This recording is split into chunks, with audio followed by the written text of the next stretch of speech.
Hello નમસ્કાર વિદ્યાર્થી મિત્રો, હું તુષાર કુટલા આપની યુટ્યુબ ચેનલ લેટ્સ લર્નિંગમાં આપ સર્વે વિદ્યાર્થી મિત્રોનું ફરી એકવાર હાર્દિક સ્વાગત કરું છું.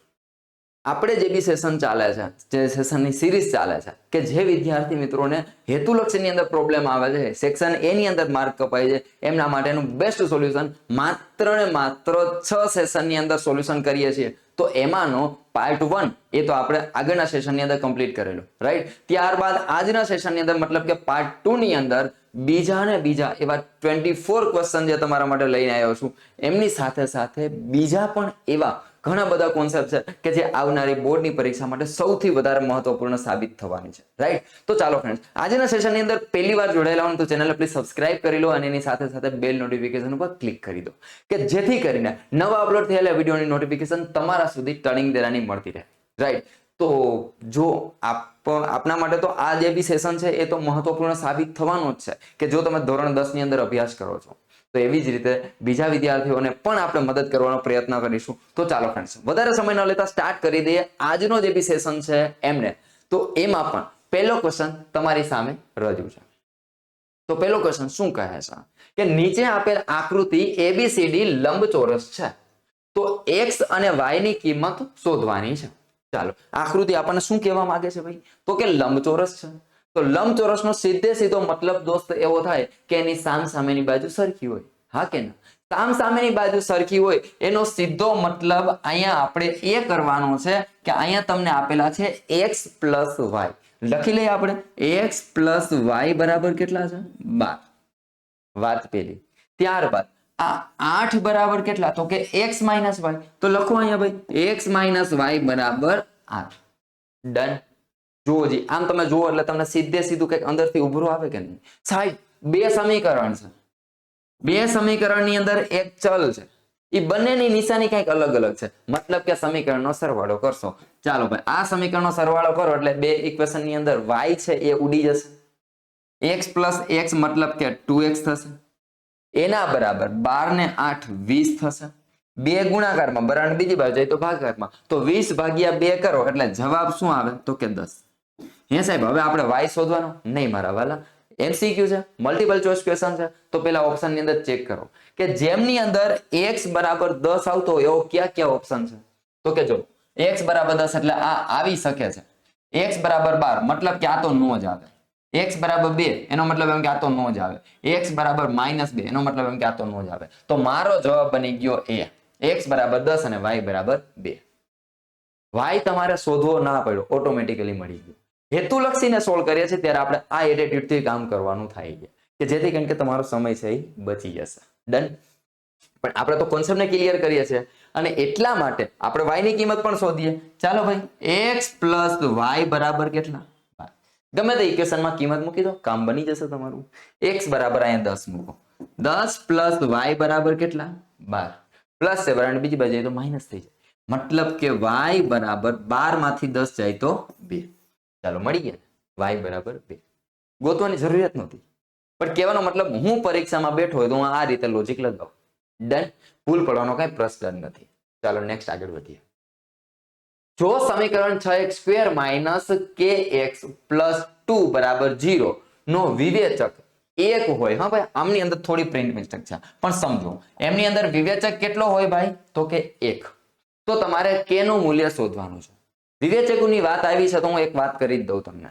ચાલો, દ્વિઘાત સમીકરણ મતલબ કે ચેપ્ટર 4 ની અંદર મોસ્ટ પોપ્યુલર અને દર વર્ષે કંઈક ને કંઈક આમાંથી પૂછાય છે એવો મસ્તનો કોન્સેપ્ટ. ચાલો, એમાંની વાત કરીએ તો એક છે વિવેચક. વિવેચકને અંગ્રેજીમાં કહે છે ડેલ્ટા, મતલબ કે ડી. ચાલો રેડી.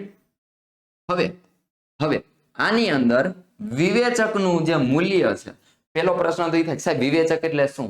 તો વિવેચક એટલે કશું નહીં, વિવેચક d બરાબર b² માઇનસ 4ac. આ ફોર્મ્યુલા મતલબ કે આ સિમ્પ્લિફિકેશન. d મતલબ કે વિવેચક, b² માઇનસ 4ac. તમારી પાસે આ એક ઇક્વેશન છે. ચાલો, આ રહ્યું આપણી પાસે છે 6x² માઇનસ kx પ્લસ 2 બરાબર 0. ચાલો છે. તો હવે જો તમે આમની અંદર a, b અને જે c છે એ શું છે? તો કે a એટલે x² નો સહગુણક, b એટલે x નો સહગુણક અને c એટલે અચળ પદ. હા ને? આ x સ્ક્વેર ની સાથે જે હોય તે, x ની સાથે જે હોય તે, અને ત્રીજું પદ મતલબ કે અચળ. હવે આ ત્રણેયનું તમે કંઈક સિમ્પ્લિફિકેશન આપો એટલે કંઈક જવાબ આવશે. તો કે હા સાહેબ જવાબ આવે. તો એ જવાબ શું આવે? કાં ધન જવાબ આવે, મતલબ કે પ્લસમાં કંઈક જવાબ આવશે. એવું જરૂરી થોડું દર વખતે પ્લસમાં જ આવે. ક્યારેક બને કે માઇનસ પણ આવે. ચાલો રેડી. ક્યારેક કેવું આવે જવાબ? ઋણ આવે. અને ક્યારેક એવું બને કે એનો જવાબ આવે એ શૂન્ય આવે, મતલબ કે 0 આવે. તો શું થાય? વાતને સમજો. જ્યારે વિવેચકનું મૂલ્ય ધન હોય, જ્યારે વિવેચકનું મૂલ્ય ધન હોય, એ પછી ચાહે કોઈ પણ હોય, +1 +2 ગમે તે પ્લસ હોવું જોઈએ. પ્લસ હોય તો એના જે બીજ મળશે એ વાસ્તવિક અને ભિન્ન. બીજ કેવા હશે? વાસ્તવિક અને ભિન્ન. જો ઋણ હોય તો એની આપણે 2 મિનિટ પછી વાત કરીએ. જો શૂન્ય હોય તો વાસ્તવિક અને સમાન. તો બીજ કેવા હશે ભાઈ? વાસ્તવિક અને સમાન. જો માનો કે બીજનું મૂલ્ય એટલે કે ટૂંકમાં વિવેચક શોધો છો અને એનું મૂલ્ય માઇનસમાં આવે છે, મતલબ કે બીજનું અસ્તિત્વ નથી. હવે આ જે બી છે ને એ મલ્ટિપલ ચોઇસ ક્વેશ્ચન, મતલબ કે એમસીક્યુ ની અંદર, ખાલી જગ્યાની અંદર, ગમે તે જગ્યાએ તમને સીધી આડકત રીતે પ્રશ્ન પૂછી શકે છે. એટલા માટે તમારે આ ટોપિકને ખાસ યાદ રાખવાનો છે. આઈએમપી છે. દર વખતે કાંઈક ને કાંઈક આટલામાંથી પ્રશ્ન પૂછી લે. સમજીએ? હવે વાત કરું ને તો આ જે બી ક્વેશ્ચન છે ને એ પણ આની અંદર કંઈક જ કામ કરે છે. શું કીધું છે ભાઈ? વિવેચકનું મૂલ્ય કેટલું છે ભાઈ? તો કે 1 છે. ચાલો, મતલબ કે d બરાબર, મારી પાસે ફોર્મ્યુલા બની ગયું b² - 4ac. હવે એમની અંદર d નું મૂલ્ય તમને આપી દીધું છે. કેટલું? તો કે 1 બરાબર. b મતલબ કે k. આમની અંદર x નો સહગુણક કોણ છે? -k. હારે હારે લેવાના હો ભાઈ. માઇનસ હોય તો માઇનસ ને પ્લસ હોય તો પ્લસ. -k એનો વર્ગ -4. એની જગ્યાએ કેટલા મૂકશો? 6. અને c ની જગ્યાએ કેટલા મૂકશો? 2. a b ને c. ઈ તો હવે તમને ફાવે છે. ચાલો ભાઈ, આ એક એમનેમ બરાબર. k નો વર્ગ કરો શું થઈ જાય ભાઈ? k² થાય. યાદ રાખજો. હવે -6 × 24, 24 દુ ને 48. શું જવાબ આવે ભાઈ? 24 દુ ને 48. બોલો હા. માઇનસ છે બરાબર, બીજી બાજુ તો પ્લસ થઈ જાય. મતલબ કે 48 + 1 એટલે 49 બરાબર k². ચાલો ભાઈ, આગળનો સેશન મતલબ કે પેલો સેશન એ તમારા માટે અહીંયા અગત્યનો બનશે. અહીંયા k ની ઘાત છે એ કેવી સંખ્યા છે? બેકી છે. k ની ઘાત છે એ કેવી છે? બેકી છે. મતલબ કે હવે આને વર્ગમૂળ કાઢવું, મતલબ કે k બરાબર વર્ગમૂળ ની અંદર 49 તમે કરો તો તમારો જવાબ કેવો આવે? સાહેબ પ્લસ આવી શકે અને માઇનસ પણ આવી શકે. इसका मतलब है k = +or -7. બોલો હા. તો ક્યાં છે? જો તમને અહીંયા લોચો કરાવશે. શું લોચો કરાવશે? પેપર સેટરને વન્સ અગેન આઈ રિપીટ, ખબર જ છે તમે ભૂલ ક્યાં કરવાના છે. ડન. તો સમજો આનો જવાબ છે એ પ્લસ પણ આવી શકે અને માઇનસ પણ આવી શકે. પણ ક્યારે? તો કે જો સ્ક્વેર જે બી છે અથવા તો ઘાત જે બી છે એ બેકી હોય તો ને તો જ. બોલો હા. હે ને? યસ. તો હવે અહીંયા જો તમને પ્લસ પણ આપ્યા છે, માઇનસ પણ આપ્યા છે અને +or -7 પણ આપ્યા છે. તો +or -7, અહીંયા 17 નહીં હા ભાઈ, અહીંયા +or -7 જવાબ આવે. ચાલો રેડી? સમજાઈ ગયું? હાલો આગળ વધીએ. આ ટોપિકને યાદ રાખજો અને બોર્ડની પરીક્ષા દઈને આવો ને પછી કોમેન્ટ કરજો કે સાહેબ મજા આવી. ચાલો બીજો ક્વેશ્ચન. મોસ્ટ પોપ્યુલર જે બી ક્વેશ્ચન છે ને એ જ તમારી સામે રજૂ કરું છું. બરાબર છે? અને એની સાથે જે સંકળાયેલા જે બીજા જે કોન્સેપ્ટો છે એને આપણે સોલ્વ કરીએ છીએ. બીજી એક પણ વસ્તુ આડાહવડી આપણે કરવી નથી. ચાલો હવે આમની અંદર કંઈક પદ છે 2x + 1 પેલું પદ, બીજું પદ 13 અને ત્રીજું પદ 5k - 3. 3 પદ છે અને એમાં ચોખ્ખું લખ્યું છે કે ક્રમિક પદ હોય. તો k ની કિંમત શોધો. તમારે યાદ રાખવાનું શું? સમાંતર શ્રેણી હોય, સમાંતર શ્રેણી હોય તો તફાવત સમાન જ હોય. બોલો હા. તફાવત કેવો હોય ભાઈ? સમાન હોય તો જ સમાંતર શ્રેણી કહેવાય, નકર ક્યાં સમાંતર શ્રેણી કહેવાય? તો હવે સમજો, આમાં એટલે કે આમાંથી તમે આ બાદ કરો, મતલબ કે a2 minus a1 is equal to a3 minus a2. આ બંનેની જે વેલ્યુ છે એ કેવી હશે? સરખી હશે. આજકાલની જે બી બોર્ડની પરીક્ષાઓ છે બરાબર, એની અંદર આ ટાઈપનો પ્રશ્ન છે એ સૌથી વધારે પૂછાય છે અને પૂછાઈ ગયેલો છે, હને? એટલા માટે આ કોન્સેપ્ટને સમજી લેજો. પછી અહીંયા ગમે તે પદ આપે તમને, એવું કીધું હશે સમાંતર શ્રેણીના 3 ક્રમિક પદ છે, તો આમની અંદર k ની કિંમત શોધવાની કે ગમે તે તમને શોધવાનું કે આવડી જશે. શું યાદ રાખવાનું છે? તો કે બીજામાંથી પહેલું બાદ એના બરાબર ત્રીજામાંથી બીજું બાદ. ડન.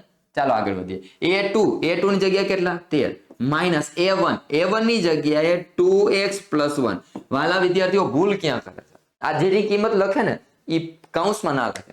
કૌંસમાં ન લખે એટલે લોચો થાય, નિશાનીનો લોચો થાય, જવાબ ખોટો આવે. તો આપણે હંમેશા યાદ રાખવાનું કૌંસમાં રાખવાનું. a3 બરાબર કોણ છે? તો કે 5k માઇનસ 3. અને a2 ની કિંમત કોણ છે? તો કે માઇનસ 13 છે. રેડી? ચાલો કૌંસને ઓપન કરીએ તો 13 માઇનસ પ્લસ માઇનસ 2k, હા 2k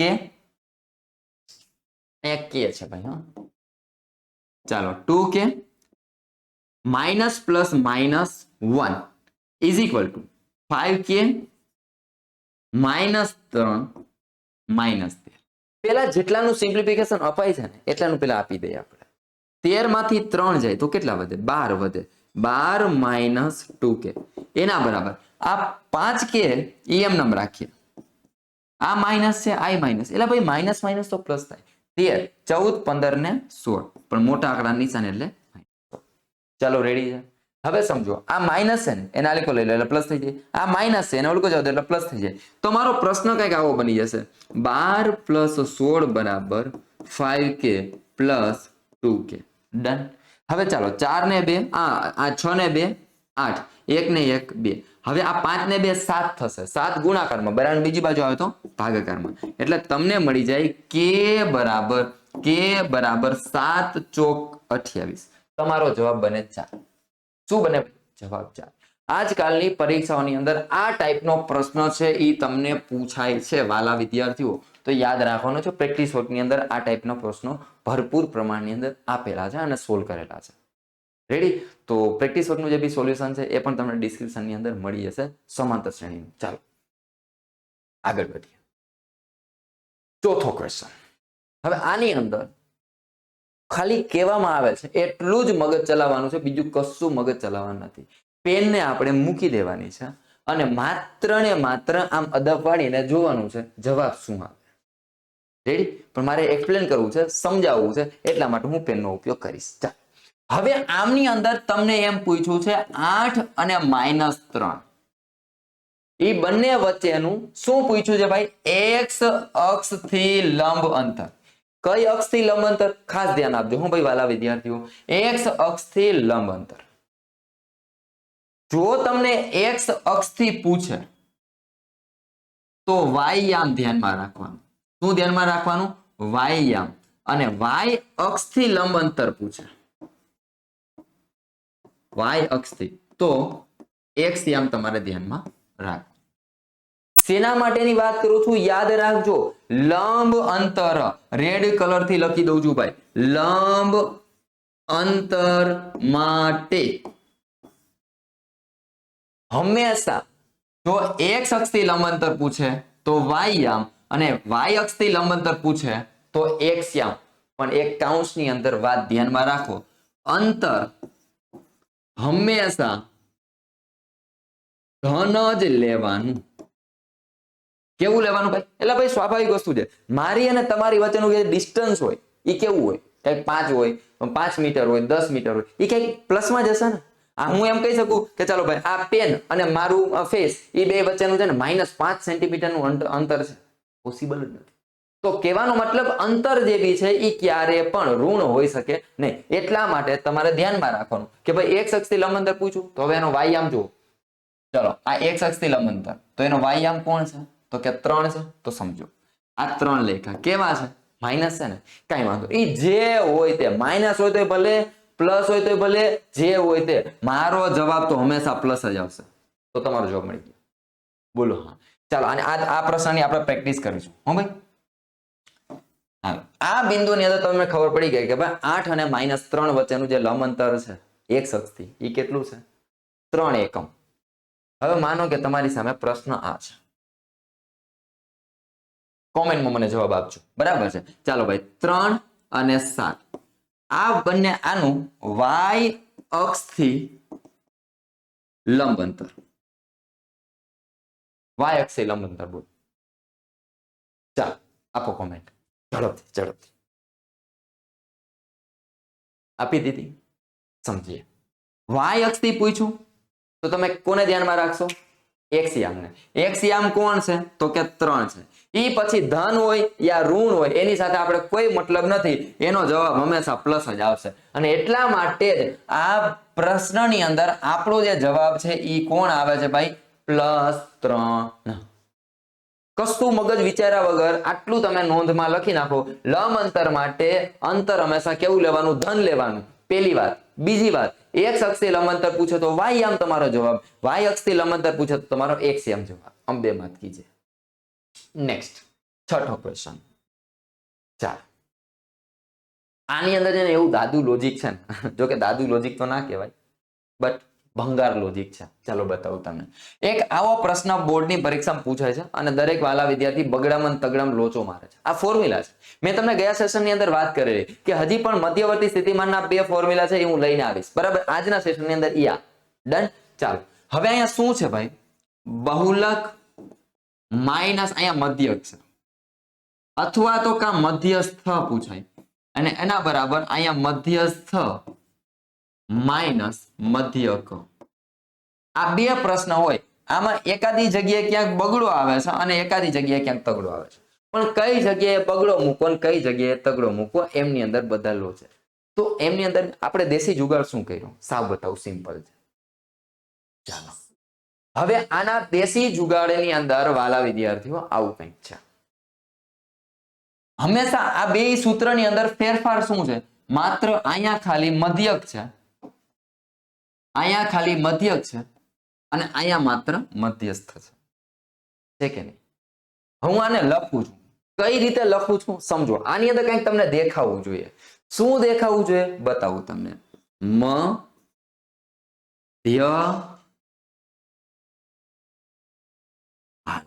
બરાબર છે. હાલો મધ્યસ્થ. શું દેખાણું ભાઈ? તો કે બગડો દેખાણો. તો સિમ્પલ લોજિક કે જ્યાં તમને બહુલક માઇનસ મધ્યસ્થ દેખાય તો તમારા જવાબની અંદર જવાબમાં શું આવશે ભાઈ? બગડો આવશે. અને અહીંયા મધ્ય ક હોય તો શું આવે? તગડો આવે. તો તમારો ક્વેશ્ચનનો જવાબ બની ગયો સી, મતલબ કે 3. સમજી ગયા? ફરી એકવાર રિપીટ કરી દો. મધ્યસ્થ લખો છો તો એની અંદર અહીંયા તમને બગડો છુપાયેલો છે. મધ્યકમાં એવું ગોતવા જાવ ક્યાં તગડો નહીં છુપાયેલો નથી ને, અને તે છતાંય તમારે ગોતવું હોય તો અહીંયા ગોતી શકો છો. આ રીતે છે તો ઊંધો તગડો છે કે નહીં? બસ પતી ગયું. હે ને? બસ આવું દેશી જુગાડ કરી લેવાનું એટલે તમારું કામ બની જશે. જિંદગીમાં હવે નહીં ભૂલે. મધ્યસ્થ એમાં સ જે બી છે એ મોટો બધો કરી નાખો એટલે તમારો પ્રશ્ન પૂરો. ચાલો 7મો ક્વેશ્ચન. હવે આની અંદર હું તો એવું સમજાવું છું દરેક વિદ્યાર્થીને કે ભાઈ વર્ગમૂળની અંદર, ટોપીની અંદર વર્ગમૂળ નો નીકળે એવી સંખ્યા હોય એટલે એને તમારે અસમય સંખ્યા કેવી. તમારું બધું આવી ગયું આની અંદર.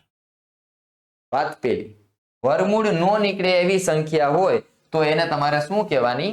અસમય સંખ્યા. એ ટોપિકને યાદ રાખજો, સમજજો અને તમારી નોટની અંદર લખી પણ લેજો, મજા આવશે. ચાલો હવે પેલા તો વર્ગમૂળની અંદર વર્ગમૂળ ન નીકળે એટલે કે પૂર્ણ વર્ગ સંખ્યા હોય. ચાલો પૂર્ણ વર્ગ સંખ્યા ન હોય તો આવી સંખ્યા હોય તો તમારે સીધે સીધો જવાબ આપી દેવાનો અસમય. હવે જોવો આ આપણો પ્રશ્ન છે. 3 + 2√5 એ આખી પદાવલીની અંદર, આખી પદાવલીમાં ક્યાંય પણ તમને આવું જોવા મળે કે ભાઈ વર્ગમૂળની અંદર અને એવી પૂર્ણ વર્ગ સંખ્યા ન હોય તો તમારે સમજવાનું એ કોણ હશે? અસમય સંખ્યા હશે. યાદ રહેશે તો લખી આમની અંદર આ વસ્તુને ધ્યાનમાં રાખવાની છે. તો આ સમય એ તો છે જ નહીં, અસમય એ આપણો જવાબ બનશે. ઋણ પૂર્ણાંક એ તો હાવ છે જ નહીં, કારણ કે આ પ્લસ છે. ડન. એટલે એ આપણો જવાબ આવે નહીં. આપણો જવાબ આવશે અસમય. ચાલો પેલો વાત. હજી પણ આની અંદર આપણને થોડીક સલાહ દેવાની ઈચ્છા છે. શું સલાહ? હવે એ આપણું ઘરનું. મતલબ કે હવે તમને પરીક્ષાની અંદર જો પાઈનો સિમ્બોલ પૂછે, પાઈનો સિમ્બોલ પૂછે તો તમારે અસમય કહેવાનું. તો શું આવશે? અસમય. પરંતુ જો પાઈની કિંમત આપે, મતલબ કે 22/7 આપે, તો એને પાછી તમારે સમય કહેવાનું. અથવા તો 3.14 કહે તો પણ તમારે એને શું કહેવાનું ભાઈ? સમય. હવે આવું હું કામ કહેવાય એ હું બતાવું તમને. સમય સંખ્યા અને અસમય સંખ્યાનો ફોર્મ્યુલા શું છે? એનો મતલબ શું થાય? સમય સંખ્યાનો મતલબ થાય જે સંખ્યાને p ના છેદમાં q સ્વરૂપે દર્શાવી શકાય. p ના છેદમાં q સ્વરૂપે દર્શાવી શકાય એવી બધી સંખ્યાને શું કહેવાય ભાઈ? તો કે સમય સંખ્યા કહેવાય. But q is not equal to 0. છેદમાં 0 હોવો જોઈએ નહીં. જો હોય તો એ અવ્યાખ્યાયિત પદ બની જાય. અને એટલા માટે અહીંયા જો p ના છેદમાં q સ્વરૂપે દર્શાવી શકાય? હા સાહેબ દર્શાવી શકાય. 314 મતલબ કે 314 ના છેદમાં 100, તો કે હા સાહેબ આને p ના છેદમાં q સ્વરૂપે દર્શાવી શકાય. મતલબ કે આ બધી સમય સંખ્યા છે. આને આપણે અસમય સંખ્યા કહેવાની છે. એ યાદ રાખવાનું છે. બધા જ લોચો અહીંયા મારે છે. હવે આપણો વિદ્યાર્થી નહીં મારે. ડન. ચાલો હવે આટલું સમજાઈ ગયું તો યાદ રાખજો, લખી લેજો, એકવાર સ્ક્રીનશોટ પાડી લો અને ક્યાંક નોટબુક ની અંદર સારી જગ્યાએ લખી લો. Next 8મો question. વાહ ભાઈ વાહ, આ ટોપિક રિપીટ થયો. ગઈકાલે જ આપણે વાત કરી દીધી ભાઈ. ગઈકાલે આપણને પ્રશ્નની અંદર શૂન્યનો ગુણાકાર પૂછ્યો હતો. હવે આજે શૂન્યનો સરવાળો પૂછ્યો. અને ઓલરેડી આ પ્રશ્ન ટાઈપનો પ્રશ્ન છે એ આપણે ગઈકાલના સેશનની અંદર કમ્પ્લીટ કરેલો.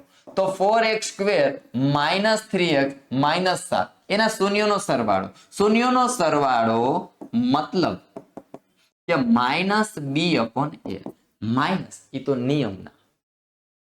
આ b મતલબ કે x નો સહગુણક. એ કોણ છે? તો કે -3 છે. અને એના છેદમાં a એટલે કોણ છે? તો કે x² નો સહગુણક મતલબ કે 4. ચાલો ભાઈ -+3 અને એના છેદમાં 4 તમારો જવાબ. સમજી ગયા ને? તો હવે તમને મેં વાત કરેલી ગયા સેશનની અંદર કે શૂન્યનો સરવાળો પૂછી શકે, શૂન્યનો ગુણાકાર પૂછી શકે. એટલે વધારે આપણે રિપીટેશન નહીં કરીએ. નેક્સ્ટ ચાલો વન્સ અગેન પાછું. ચોક્કસપણે ઉદ્ભવતી જે ઘટનાઓ છે દુનિયાની અંદર, વાલા વિદ્યાર્થીઓ એક વાત કરી દઉં કે ભાઈ દુનિયાની અંદર કોઈ પણ ઘટના બને તો એની અંદર 3 જ પોસિબિલિટી છે. કાં તમે અગાઉથી કહી શકો કે આમ જ થશે. દાખલા તરીકે સૂર્યનું પૂર્વમાં ઉગવું, સૂર્ય પૂર્વમાં જ ઉગે, અગાઉથી તમે કહી શકશો. પેલી વાત. બીજી વાત કે તમે અગાઉથી કહી શકો કે સાહેબ આમ નહીં જ થાય, મતલબ કે અશક્ય ઘટના, મતલબ કે ઇમ્પોસિબલ. સર સૂર્યનું પૂર્વમાં આથમવું, જિંદગીમાં નહીં આથમે, નહીં આથમે ને? યસ. અને ત્રીજી વસ્તુ કે લાગ્યા ભાગે લોહીની ધાર, આપણા ઉપર નામ નહીં, થાય તો થાય અથવા નો પણ થાય. કહેવાનો મતલબ અગાઉથી તમે કઈ નક્કી ના કરી શકો કે ભાઈ આ ઘટના બનશે યા આ ઘટના નહીં બને. એ બે માંથી તમે ન કહી શકો તો કહેવાનો મતલબ આ 3 જ પ્રકારની ઘટના છે. એક તો છે નિશ્ચિત, એક છે અનિશ્ચિત અને એક છે અશક્ય. તો હવે આ જે નિશ્ચિત જે ઘટના છે એની સંભાવના કેટલી થાય? તો કે 1 થાય. અશક્ય ઘટના છે, અશક્ય ઘટનાની સંભાવના 0 થાય. તો સાહેબ આ નિશ્ચિત ઘટનાની સંભાવના, અનિશ્ચિત ઘટનાની સંભાવના, તો કે 0 થી 1 ની વચ્ચે. જ્યારે પણ પરીક્ષામાં પ્રશ્ન પૂછાય અને સંભાવનાનો જવાબ જો તમારે 1 થી મોટો અથવા તો ઋણમાં આવે તો સમજી લેવાનું ભાઈએ ક્યાંક દાખલામાં લોચો માર્યો છે. ડન. તો હવે અહીંયા નિશ્ચિતપણે મતલબ કે ચોક્કસપણે ઉદ્ભવવાની જે ઘટના છે એની સંભાવના કેટલી હશે? તો કે +1 હશે. બરાબર. ચાલો નેક્સ્ટ આગળ વધીએ. આ 3 કોન્સેપ્ટને યાદ રાખજો. 10મો ક્વેશ્ચન. હવે આની અંદર પણ ફોર્મ્યુલા 3 છે એને લખી લો ક્યાંક. કઈ રીતે? તો કે પહેલું કોન્સેપ્ટ તો કે ભાઈ sin² + cos² બરાબર 1 થાય. sin² + cos² બરાબર શું થાય? 1 થાય. ભયંકર રીતે કામ આવશે ભૈયા. બરાબર. સાબિતીઓ કરશો તો સાબિતીઓની અંદર પણ આનો ઉપયોગ વારંવાર થાય છે. પહેલી વાત. બીજી વાત, હું તો તાનસેક યાદ રાખું છું. કઈ રીતે? 1 પ્લસ tan સ્ક્વેર થીટા બરાબર sec સ્ક્વેર થીટા. કઈ રીતે યાદ રાખીશું સમજો, આની અંદર દેશી જુગાડશું. આનો મતલબ છે તાન, આવી રીતે યાદ રાખો, તાન. આનો મતલબ છે સેક. હંમેશા તાનસેન નહીં યાદ રાખો, તાનસેક, બરાબર. શબ્દ બોલવાની મજા આવશે. મતલબ કે tan હોય તો tan ની સાથે શું હોય ભાઈ, સેક હોય. મતલબ કે 1 પ્લસ tan સ્ક્વેર થીટા બરાબર થાય sec સ્ક્વેર થીટા. ત્યારબાદ ત્રીજો question, 1 plus cot square theta હોય તો એની આરે આવે cosec સ્ક્વેર થીટા. ચલો રેડી. આ તાનસેક એક યાદ રહી જાય ને એટલે આ ઓટોમેટિક યાદ રહી જાય. tan આ સિવાય કોણ છે, cot છે, અને sec સિવાય કોણ છે, cosec છે. બસ અંબે માત કી છે. હવે આપણા પ્રશ્ન ઉપર આવી જઈએ. આપણા પ્રશ્નની અંદર એમ કે છે કે cot square theta minus cosec square theta. અહીંયા થીટા છે, હા, ચાલો. cot square theta minus cosec square theta. ચાલો ભાઈ, આ +1 છે, બરાબર, ને બીજી બાજુ એટલે માઇનસ થઈ જાય. આ +1 છે, આલી કરવા દો એટલે માઇનસ થઈ જાય. મતલબ કે cot સ્ક્વેર થીટા પ્લસ છે, આલી કરવા તો માઇનસ. cosec સ્ક્વેર થીટા એના બરાબર +1 હતા, બરાબર, ને બીજી બાજુ ગયા, મતલબ કે -1. જોઈ લો, આ ડાબી બાજુ, આ ડાબી બાજુ સેમ થઈ ગઈ, તો જમણી બાજુ તમને જવાબ શું મળે છે, -1. તો તમારો જવાબ આવશે -1. ક્લિયર? નહીં સાહેબ, ક્રિસ્ટલ ક્લિયર.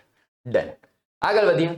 હવે તમારી સામે છે 11મો question. Once again I repeat, આ પ્રશ્ન કોન્સેપ્ટ રિપીટ થયો છે. ગઈકાલે આપણે વાત કરી ગયા કે વર્તુળને બે બિંદુમાં છેદતી રેખાને શું કહેવાય.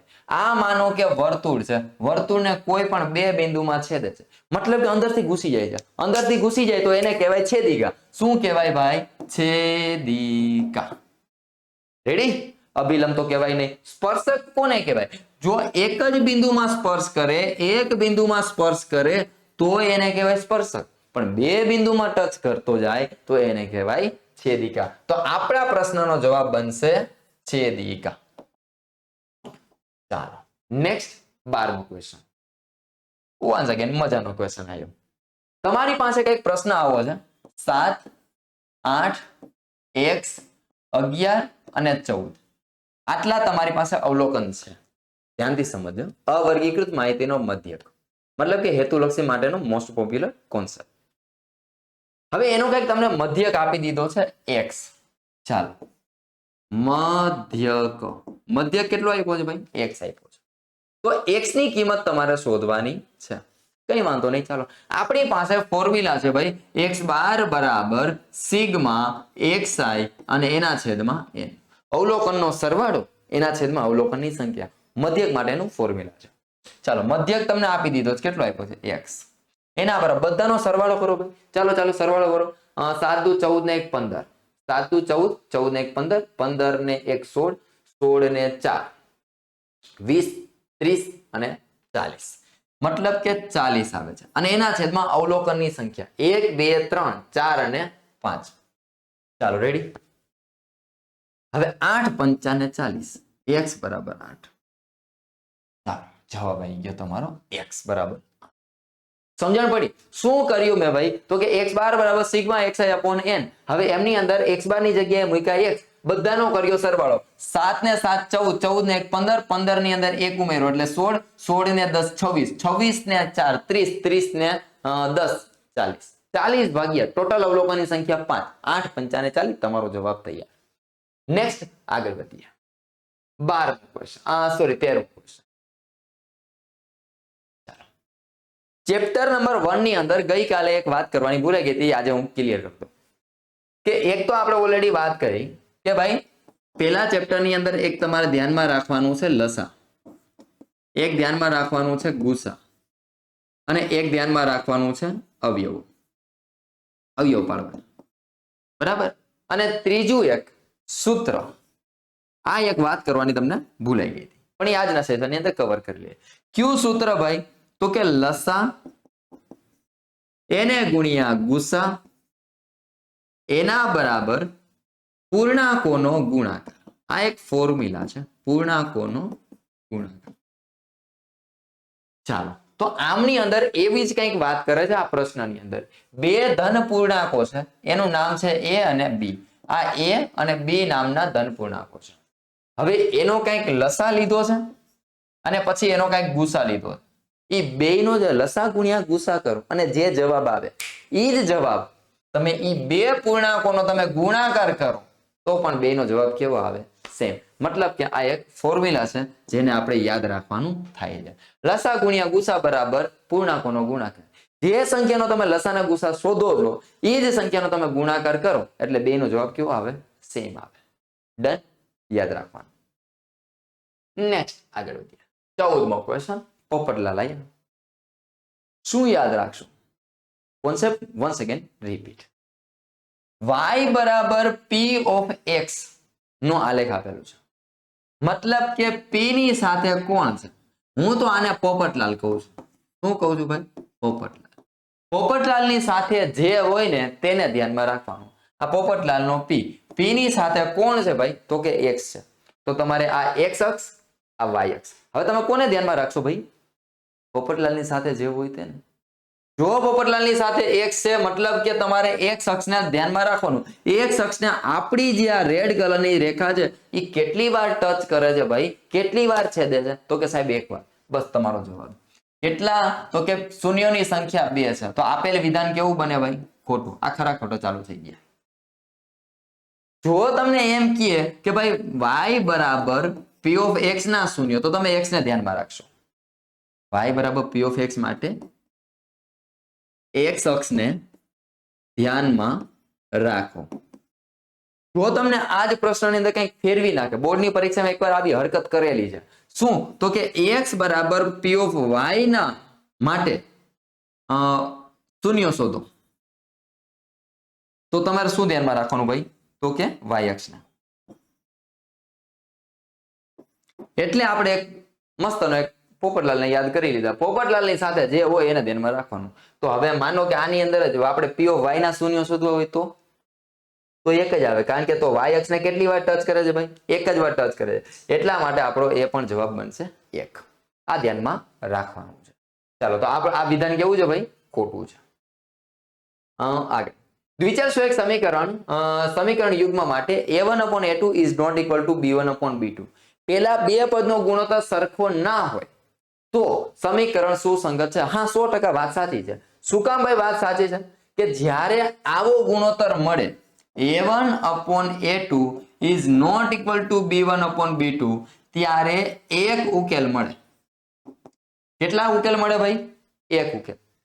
અને જ્યારે આવી રીતે હોય a1/a2 is equal to b1/b2 is equal to c1/c2 જો આવું હોય તો અનંત ઉકેલ મળે. તમને ઉકેલ મળે એનો મતલબ એમ કે એ સુસંગત છે.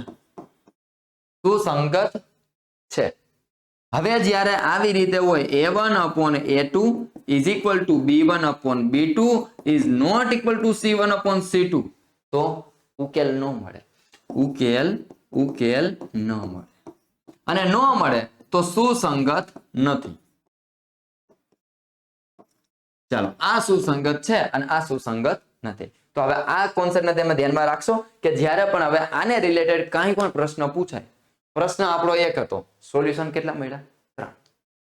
જ્યારે a1/a2 is not equal to b1/b2 ત્યારે એક ઉકેલ મળવો જોઈએ. એ પછી ચાહે એક મળે યા અનેક મળે, તમને ઉકેલ મળે એટલે સુસંગત છે. અને જો ઉકેલ ન મળે તો સુસંગત નથી. ડન? વધીએ આગળ. 16મો પ્રયોગની તમામ મૂળભૂત પ્રાથમિક ઘટનાઓની સંભાવનાનો સરવાળો. એટલે ભાઈ આપણે વાત કરી હતી ગઈકાલે જ કે કોઈ પણ ઘટના બને અને એ જ ઘટના ન બને એ બંનેનો સરવાળો કેટલો થાય ભાઈ? 1 થાય. અહીંયા એમ કે છે કે 0 થાય. એટલા માટે આપેલ વિધાન કેવું છે ભાઈ? ખોટું છે. ચાલો, આની ઉપર ટાઈમ બગાડવો નથી. નેક્સ્ટ આગળ વધીએ. હવે જો કોઈ સમાંતર શ્રેણીમાં, હા આની અંદર આપણે વાત કરીશું ભાઈ. તમને કંઈક આવું કહે છે a25 minus a15 is equal to 24 હોય તો સામાન્ય તફાવત શોધો. આવું છે. આ ટાઈપનો પ્રશ્ન પણ તમને પ્રેક્ટિસ વર્ગની અંદર ક્યાંક ને ક્યાંક જોવા મળશે અથવા તો બીજી જગ્યાએ પણ તમને ક્યાંક જોવા મળશે. ડન? ચાલો આગળ જોઈએ. શું કરાય? અહીંયા a25 છે, અહીંયા a15 છે. તો સીધી આની તમે બાદબાકી કરો. 25 માંથી 15 જાય તો કેટલા વધે? તો કે 10. આટલા ડી હોય, આટલા ડી, એના બરાબર તમને શું આપ્યું છે 24. તો હવે આ 10 ગુણાકારમાં ઓલી જાય તો ભાગાકારમાં, મતલબ કે 2.4 તમારો જવાબ તૈયાર. કોણ આવે છે ભાઈ? ડી શોધવાનું છે. તો ડી બરાબર કેટલા આવશે? 2.4. તમારો જવાબ તૈયાર. સમજી ગયા? હવે માનો કે તમને કોઈ એમ પૂછે કે ભાઈ એ 100 માઇનસ એ 95 બરાબર શું શોધવાનું? ખાલી જગ્યા. તો શું કયો? કાંઈ નહીં કરવાનું. 100 માઇનસ 95 એટલે 5. એટલા ડી હોય. ડન. આગળ વધીએ. 18મો ક્વેશ્ચન. ચક્રીય ચતુષ્કોણ. ચક્રીય ચતુષ્કોણનો મતલબ શું? કે ચક્રીય ચતુષ્કોણની અંદર એક વાતને ધ્યાનમાં રાખવાની કે એમના સામ સામેના ખૂણા પૂરક કોણ હોય. સામ સામેના ખૂણા કેવા હોય ભાઈ? પૂરક કોણ હોય. તો માનો કે આ એક પતંગ આકારનો ચતુષ્કોણ છે. હવે આની અંદર આનો બેનો તમે સરવાળો કરો ને એટલે કેટલો થાય? 180 થાય. હવે સમજો આની અંદર શું આપ્યું છે ભાઈ? તો કે 5 ઇન્ટુ ખૂણો એ બરાબર 7 ઇન્ટુ ખૂણો સી. આવું આપ્યું છે. પણ આપણે છે ને એને કંઈક અલગ રીતે સોલ્વ કરીએ. ચાલો પેલા તો આ 5 ગુણાકારમાં છે ને બરાબર બીજી બાજુ આવતો એટલે ભાગાકારમાં આવી જાય. 7 ગુણાકારમાં સોરી સી ગુણાકારમાં આલી કરવા દે એટલે ભાગાકારમાં. મતલબ કે આવી રીતે કરીએ. ખૂણા એ ના છેદમાં ખૂણો સી એના બરાબર 7/5. આવું થાય કે નહીં? આવું થાય કે નહીં? બસ હવે આને આપણે ગુણોત્તરની અંદર ફેરવી દઈએ. મતલબ કે ખૂણો એ જેમ ખૂણો સી એના બરાબર 7/5. 7/5. હજી પણ હવે આ બંનેનો જે સરવાળો છે એ કેટલો થાય? તો કે આપણને ખ્યાલ છે ભાઈ કે ખૂણો એ બરાબર કેટલા? 7x. ત્યારબાદ ખૂણો સી બરાબર કેટલા? 5x. એટલે 7 ને 5 બેનો સરવાળો કેટલો થાય? તો કે 12x. 12x બરાબર બેનો સરવાળો. સામ સામેના જ ખૂણા છે ને. અહીંયા માનો કે એ હોય, અહીંયા બી હોય, તો અહીંયા સી. સામ સામેના ખૂણા થયા કે નહીં? તો સામ સામેના ખૂણા તો પૂરક હોય. સામ સામેના ખૂણા પૂરક મતલબ કે 180. તો 12 ગુણાકારમાં બરાબર બીજી બાજુ જાય તો ભાગાકારમાં. x બરાબર 180/12. 12 એકા 12. 18 માંથી 12 જાય તો વધે કેટલા? 18 માંથી 12 જાય તો 6. 12 પંચાને 60. મતલબ કે x બરાબર તમારો જવાબ આવશે 15. હાલો આટલું રેડી? તમને x નથી પૂછ્યો. તમને શું પૂછ્યું છે? ખૂણો એ પૂછ્યો છે. તો ખૂણો એ બરાબર શું છે? 7x. હા કે ના? તો ચાલો 7 ગુણ્યા કેટલા આવશે? આપણા x મલ્ટીપ્લાય કરો. 15 છક 90 ને 15 છતાં 105. આ તમારો જવાબ. ખૂણો એ બરાબર તમારો જવાબ બને 105. કદાચ માનો કે આની અંદર પ્રશ્ન એ પૂછ્યો ખૂણો સી ગોતો તો કાંઈ નહીં, તો તમારે આની અંદર મૂકવાના 5 ગુણ્યા 15. 15 પંચાને 75. જોઈ લો 105 અને 75 બેનો તમે સરવાળો કરો તો કેટલો થઈ જાય? 180 થઈ ગયું ને. તો આ રીતે આ ટાઈપનો પ્રશ્ન ચતુષ્કોણ ત્રિકોણ વાળા ચેપ્ટર માંથી આપણને પ્રશ્ન પૂછ્યો છે. હવે 19મો પ્રશ્ન. આમની અંદર આપણે સલાહ દેવાની ભરપૂર પ્રમાણની અંદર થાય. જ્યારે પણ તમને સંભાવનાનો પ્રશ્ન કંઈક આ રીતે પૂછે, P of A બરાબર 8/9 હોય અને હવે તમને માગે છે P of A બાર, તમારે સીધો જવાબ આપવાનો થાય. માત્ર ખાલી અદબ વાળી કઈ રીતે સમજ. છેદમાં કેટલા છે ભાઈ? તો કે 9 છે. અહીંયા મૂકી દો 9. જેટલા છે એટલા ને એટલા મૂકી દો. હવે આ જે અંશ છે એ અંશને મારે છેદ સુધી પહોંચાડવા માટે મારે એની અંદર કેટલા ઉમેરવા પડે? 8 ની અંદર હું કેટલા ઉમેરું તો 9 થઈ જાય. તો કે 8 ની અંદર 1 ઉમેરનો સાહેબ એટલે 9 થઈ જાય. જવાબ આપું ફરીથી એકવાર પ્રેક્ટિસ. ચાલો P of A બરાબર માનો કે તમારી પાસે છે 27/20. ચાલો આપો જવાબ. તો P of A બાર બરાબર કોમેન્ટમાં, હા ભાઈ કોમેન્ટ ની અંદર જવાબ આપજો એટલે મને બી ખ્યાલ આવે કે તમે શું કરો છો. ચાલો ભાઈ હવે પહેલા તો જવાબ શું આવશે? 27. એ છેદમાં મૂકી દેવાના. 27 ની અંદર આ 20 ની અંદર હું કેટલા નાખું તો જેથી કરીને કે 27 થઈ જાય 7, મતલબ કે 7 ના છેદમાં 27. આ તમારો જવાબ. હવે આ બેન તમે સરવાળો કરો તો જવાબ 1 આવી જાય. સમજાઈ ગયું? તો આ ટાઈપનો પ્રશ્ન પૂછાય તો આમાં અદપાણી જવાબ દેવાનો થાય કે ભાઈ આની અંદર 8 છે, 8 ની અંદર 1 નાખું તો 9 થાય, તો 1 ના છેદમાં 9 તમારો જવાબ. આમ બે માં કીજે. ચાલો આગળ વધીએ. 20મો પ્રશ્ન. હા, લમણાજી ગાઈ. ચાલો લેતા જાઓ. મધ્યસ્થ વર્ગ પૂછ્યો છે. આપણે વાત કરી હતી ભાઈ મધ્યસ્થ વર્ગ પણ પૂછી શકે, બહુલકીય વર્ગ પણ પૂછી શકે. ગઈકાલનો જે પ્રશ્ન હતો એની અંદર બહુલકીય વર્ગ હતો ને. હવે આ જે મધ્યસ્થ વર્ગ છે, મધ્યસ્થ વર્ગ હોય ને ત્યારે આપણે કંઈક ને કંઈક થોડું કામ કરવું પડે. શું કરવું પડે જોઈ લો. આ વર્ગ કેટલા છે ભાઈ? તો કે 0 થી 10, 10 થી 20, 20 થી 30, 30 થી 40, 40 થી 50. આવા પ્રશ્ન કંઈક તમારી પાસે છે. અહીંયા આવૃત્તિ તમને કંઈક આપી દીધી છે. કેટલી? તો કે 12, 18, 20, 17 અને 13. હવે આપણે એક કામ કરવાનું. શું? તો કે સંચય આવૃત્તિ મેળવવી પડશે. ફરજિયાત મેળવવી, એનો કોઈ શોર્ટકટ નથી. બરાબર? આવું દેખાય ને મધ્યસ્થ વર્ગ પૂછે એટલે મજૂરી કરવા જ માંડવાની સીધે સીધી. ચાલો પહેલી સંખ્યા એમ નામ.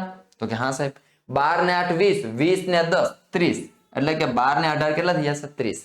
30 ની અંદર 20 ઉમેરો એટલે 30 ને 20 કેટલા થાય ભાઈ? 50. 50 ની અંદર 17 નાખો એટલે કેટલા થાય? 67. 67. 67 ની અંદર 13 નાખો. 67, 68, 69, 70 ને 10 80. ચાલો થઈ ગયા. હવે ધ્યાન આપો. આ તમારી પાસે n બરાબર કેટલા છે ભાઈ? 80 છે. તો n/2 બરાબર કેટલા? 40.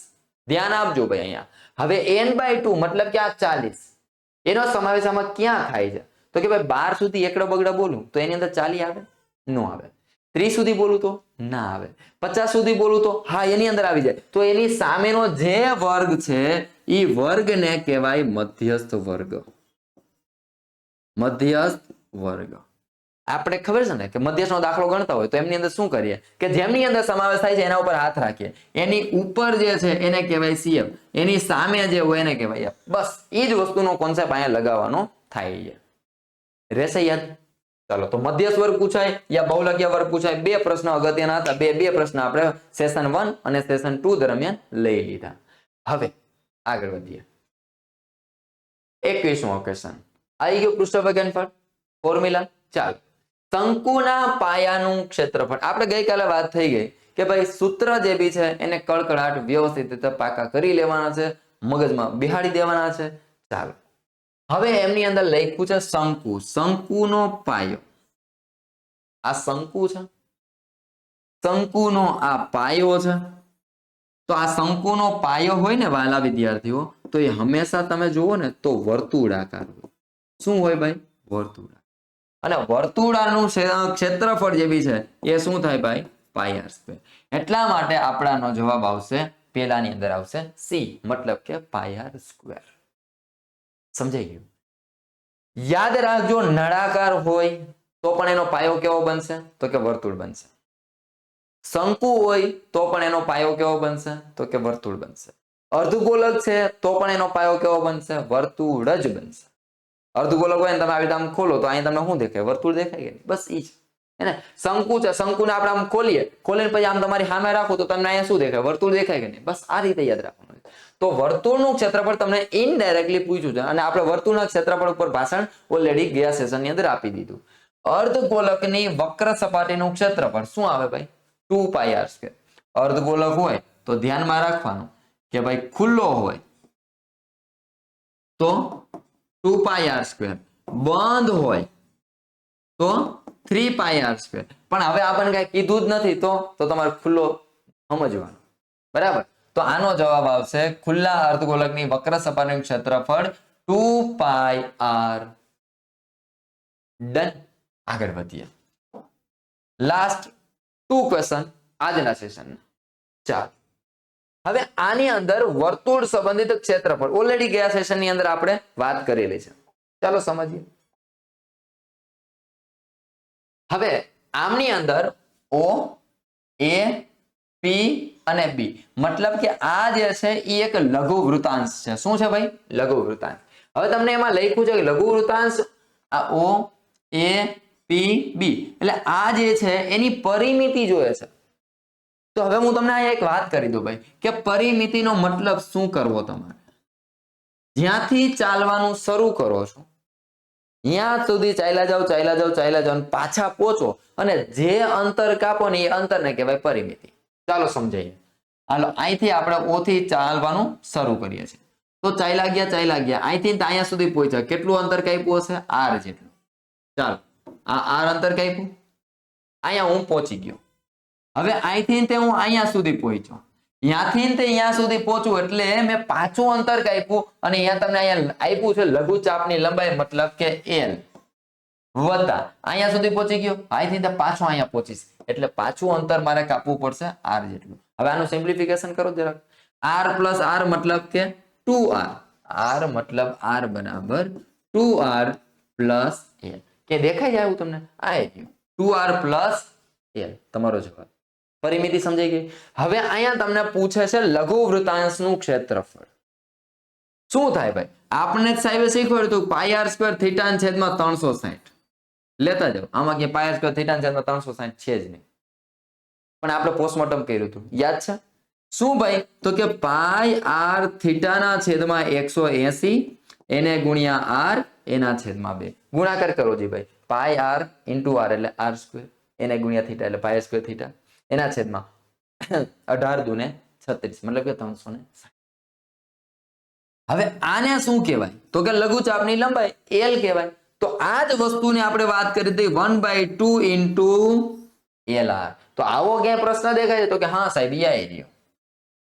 તો બીજાની અંદર જવાબ આવશે આ અને પેલાની અંદર જવાબ આવશે C.